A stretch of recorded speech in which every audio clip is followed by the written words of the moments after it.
ADC নির্বাচনের প্রস্তুতি শুরু। বোধজংনগর ওয়াখকিনগরে মন্ত্রী রতন লাল নাথের সাংগঠনিক বৈঠক। ত্রিপুরা স্বশাসিত জেলা পরিষদ নির্বাচনের ওয়ার্ম আপ শুরু করলেন মন্ত্রী রতন লাল নাথ। শনিবার 14 নম্বর বোধজংনগর ওয়াখকিনগর কেন্দ্র এর সকল বুথ কার্যকর্তাদের নিয়ে এক গুরুত্বপূর্ণ সাংগঠনিক বৈঠকে অংশগ্রহণ করেন তিনি। বৈঠকে আসন্ন এডিসি নির্বাচনে 14 জন আসন থেকে ভারতীয় জনতা পার্টি মনোনীত প্রার্থীকে বিপুল ভোটে জয়ী করার লক্ষ্যে বুথ ভিত্তিক প্রস্তুতি, প্রচার ও কৌশল ও জনসংযোগ জোরদারের ওপর গুরুত্ব আরোপ করা হয়।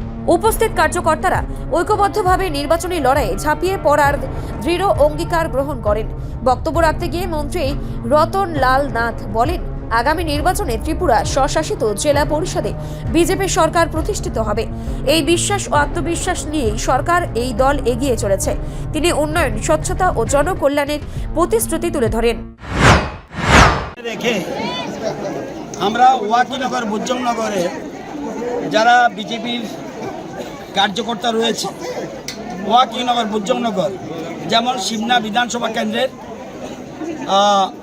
3টা গাঁও সভা, মোহনপুর বিধানসভার 8টা গাঁও সভা, বামুটিয়া বিধানসভার 2টা গাঁও সভা এবং মান্দায় 5টা গাঁও সভা, এই এলাকার কর্মীদের নিয়ে, একনিষ্ঠ কর্মীদের নিয়ে একটা গেট টুগেদারের আয়োজন করেছি এবং এখানে আমাদের প্ল্যানিং হয়েছে কিভাবে আমরা সংগঠনকে শক্তিশালী করতে পারি যাতে আমাদের প্রার্থী জয়ী হতে পারে।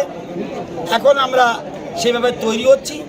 ভবিষ্যতে দল যেরকমভাবে নির্দেশ দেবে, দল যেভাবে নির্দেশ দেবে সেভাবে আমরা চলব, কিন্তু আমাদের পরিকল্পনা এবং আমাদের প্রিপারেশনের জন্য আমরা অ্যাডভান্স তৈরি থাকছি।